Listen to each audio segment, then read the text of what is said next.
Back to this 1962 Chrysler. And so I went away while this was on the vacuum pump. I was only able to get down to 290 while I was gone. And when I turn off the vacuum, it will rise, because now we're just fighting like moisture trapped into hoses and stuff like that. And original hoses, rubber, absorbs a lot of moisture. 1962, original compressor, original everything. Except it does have a new receiver dryer and a new expansion valve. So let's watch this bounce back up. Turn it off. There we go. And it'll do that for a while until it stables out. This would be a prime candidate for me to leave on the vacuum pump overnight, but he just doesn't have that amount of time that I could leave it off. He's taken off to Palm Springs. And but I know the oil is fresh, clean, and new and dry, and he did flush out the system, and it is as good as it's gonna get for the time allotted. And as you see, it's still rising, but it's slowing down, so it's getting to a plateau. If you watch this on a curve, on a paper curve, it was at 395, and you've seen the vacuum was rising like this, and then it starts to slow down and then starts to plateau. And if you were plotting this on a graph, it would be one of those graphs where you see it go up really fast, and then it starts gradually steadying out, and then all of a sudden it'll hit a certain point and it'll just flat plateau, and then that's it. And let's say 1700 microns or something like that. Okay, so let's look back at this. As you can see how slow the last digit of the micron is moving now. So that's it. The vacuum is off. It's plateauing right there. See? Several more hours would get that to plateau down lower, but the time's just not there. That's why a vehicle like this, I like to leave them on the vacuum pump overnight. And then you would see this plateau. It would have been down well under 100 microns, and then you would see it come up, say, from 100 microns to, say, maybe 200 microns really fast, and then plateau really fast, and it might level out at 350 microns, and then that would have been its rate if I could leave it on this vacuum pump overnight. So now I'm going to disconnect the refrigerant charging hose, and I'm going to undo this valve. So this was the valve, I already undid it, but backing this valve up, that backs a valve up inside that no longer presses the depressor. So now I could take this off without refrigerant getting back in, or air getting back inside. I'm still going to draw. While I'm doing all this procedure just with this refrigerant hose, I'm going to continue drawing a vacuum while I'm explaining everything to you and holding with one hand, which I don't like doing.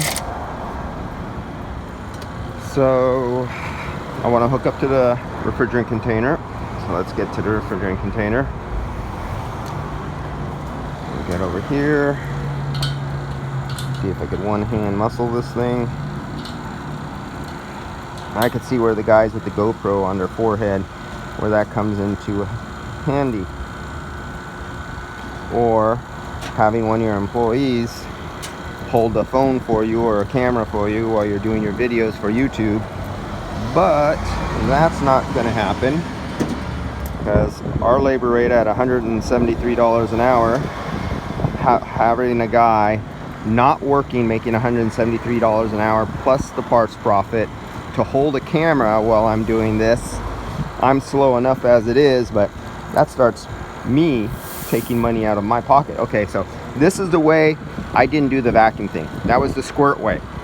See how I loosened that up and I did a little squirt, but with a 4-port manifold. So that's what I call the refrigerant wasteful way, just that little squirt. But this is the other thing you can do with a 4-port manifold. You don't need to do this at all if you didn't want to.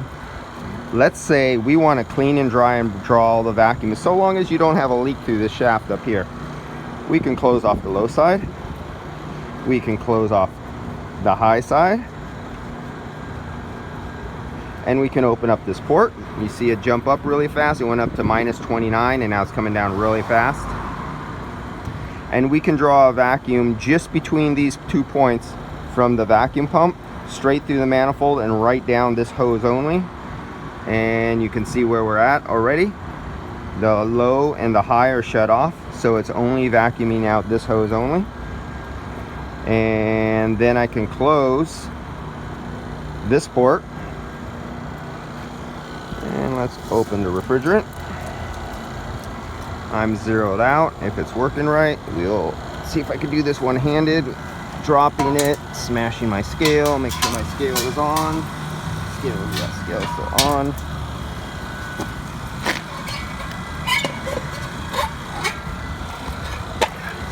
You can see why I don't like holding the camera in my hand, the phone in my hand, while I'm trying to use two hands. That's why I always have to shut off and put back on again. Okay, now that's going to wiggle around. You can imagine inside, it's like the ocean, it's like water inside. It's actually jiggling back around, and refrigerant has a tendency to jiggle around a lot longer than water does. And so we'll let that zero out and steady. And I could open it back up. I'm gonna just vacuum out the high side now because I want the low side off, because I'm just gonna put refrigerant in the high side. And that is it.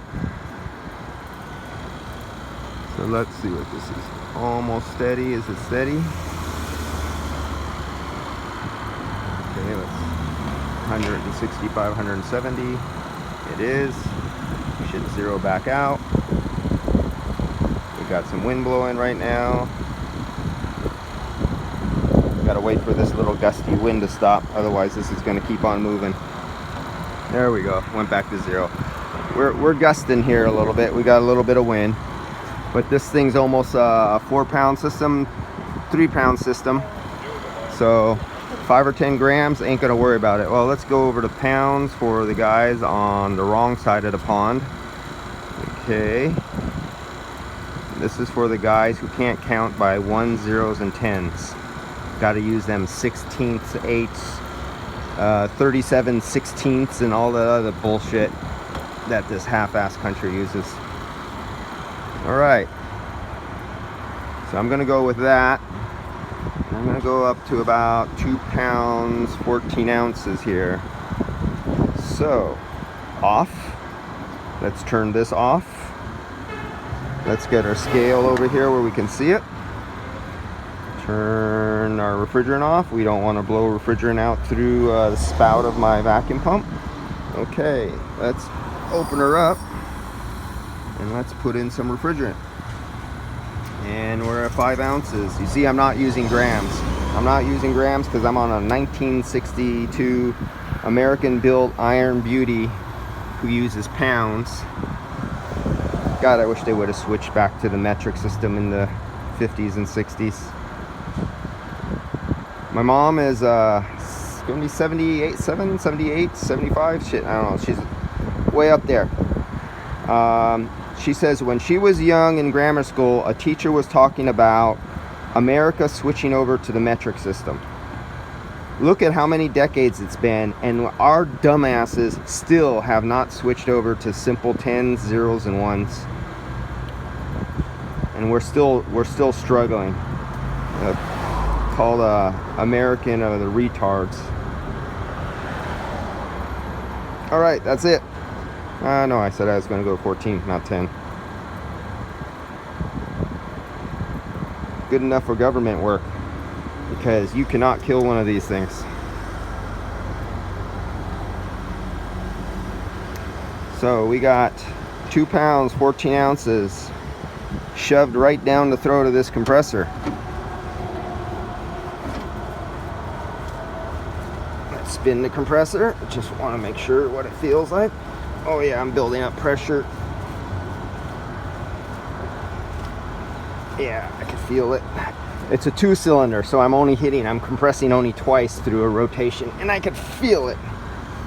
And I got 77 on one side, and it went down to 69 on the other side. All right, let's fire this old beast. Hey, Gordon, is there any special recipe to start this thing up? Choke or anything?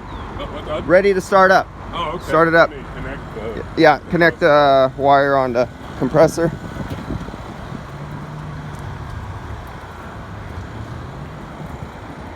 I know If he has it well tuned in, it'll start up the first time with no problem. And I know some guys never get their carburetors adjusted right, and they either have to feather it, or they have to floor it, or they have to manually hit the choke to get their old cars fired up.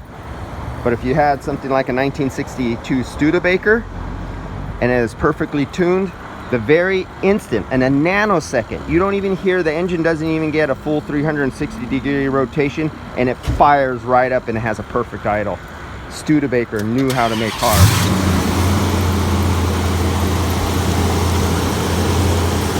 All right, I see the compressor spinning. We got clutch movement.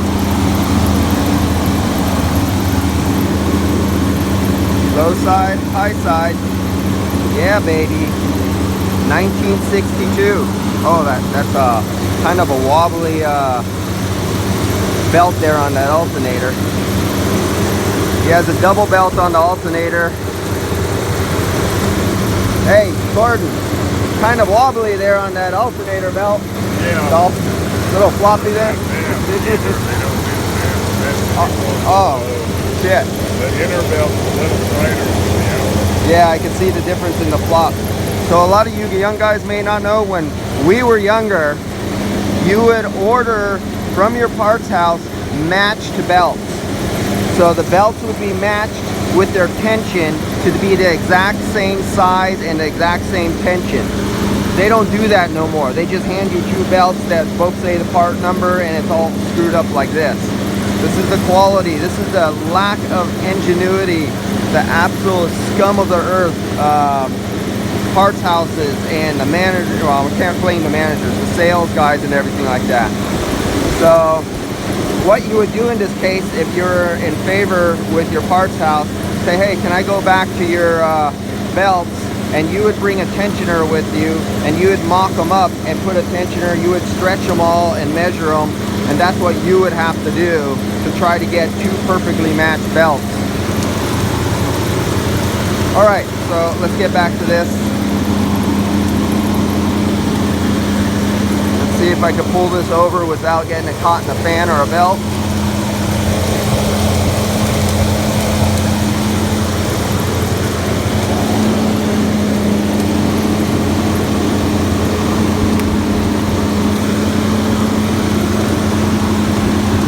Let's see.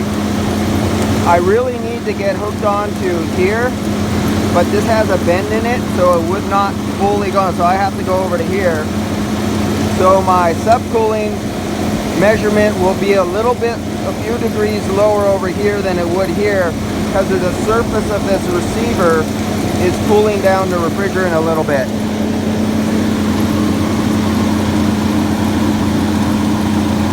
Yeah, baby. Now, he has a brand new fluid-driven clutch on there, and you can hear it and you can feel it. That sucker is pushing some air. I can literally look at this sucker. That is pulling. That's doing a good job. Okay, let's get my temperature up. Yeah, we're getting cold. We got Frosty the Snowman at work in there. What's that? We got Frosty the Snowman working in there. Let me get my temperature gauges. So, I don't think he'll have any problem going down to Palm Springs. And I'm not even going to bother with the outside one.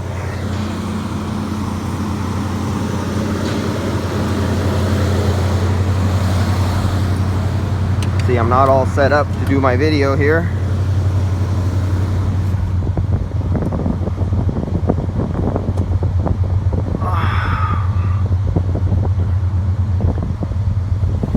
It's open over there. I think he has a misadjustment in something. Let's see. We got full fan, we got max cool, and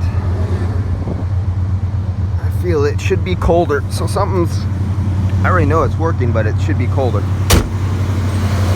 That I know for a fact. Now, where the hell is my other phone? Okay, so I'm gonna pull up the field piece app so I could show you the pressure here. My phone is overheating. I don't think it's gonna shut down yet. Oh, buddy. Come on, where are we at? Well, Come on.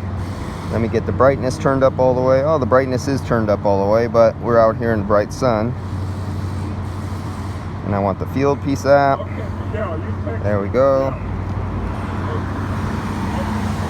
And I can't see nothing. I'm looking through the phone trying to see the field piece app come up, and oh, well, it's white screen, that's why.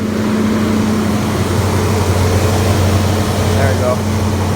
My phone's operating really slow. It's really hot. It's like on the verge of wanting to shut down.